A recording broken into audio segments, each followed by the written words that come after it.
हैदराबाद के कुकटपल्ली इलाके से आई ये खबर आपको झकझोर देगी।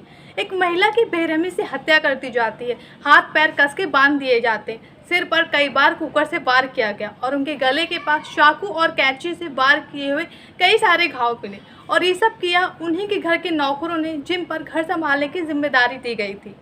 ये तस्वीर है स्वान लेक अपार्टमेंट की, जहां 50 साल की रेनू अग्रवाल अपने परिवार के साथ रहती थी। गुरुवार की शाम जब उनके पति ने उनको फ़ोन किया तो कोई जवाब नहीं मिला। तो घबराए हुए पति जब घर पहुंचे तो दरवाज़ा अंदर से बंद था।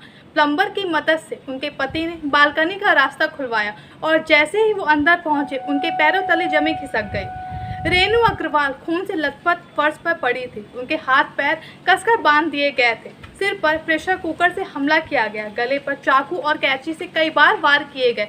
लेकिन सबसे चौंकाने वाली बात ये रही कि हत्या के बाद आरोपी सीधे घर से भागे नहीं, बल्कि वहीं रुके। बाथरूम में नहाए, खून से सने हुए कपड़े बदले और परफ्यूम लगाया और फिर गहने और नकदी लेकर फरार हो गए।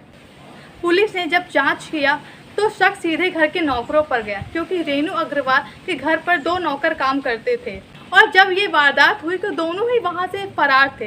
इस घटना का मुख्य आरोपी है हर्षा, जो झारखंड का रहने वाला है और महज 10 दिन पहले ही काम पर रखा गया था। और उसके साथ दूसरा नौकर रोशन भी फरार है। सीसीटीवी कैमरे में दोनों शाम 5:02 पर अपार्टमेंट से बाहर जाते हुए नजर आए और उनके चेहरे पर बिल्कुल भी डर नहीं था, इसलिए किसी को भी उन पर बिल्कुल शक नहीं हुआ। इस खौफनाक वारदात के बाद पुलिस ने भारतीय न्याय संहिता की धारा 103A के तहत हत्या का केस दर्ज किया है। आरोपियों की तलाश में 5 विशेष टीमें बनाई गई हैं। फॉरेंसिक एक्सपर्ट्स ने मौके पर कई अहम सबूत जुटाए हैं। रेनू अग्रवाल के शव को पोस्टमार्टम के लिए भेज दिया गया है।